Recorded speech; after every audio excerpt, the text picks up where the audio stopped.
পাঁচটি হাওয়াল পাঁচটি আপনার ছেলে মাঝখানে এইভাবে লেখেন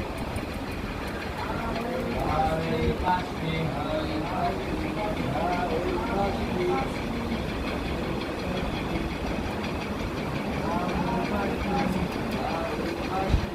সব করে দেখেন হাওয়াল পাঁচটি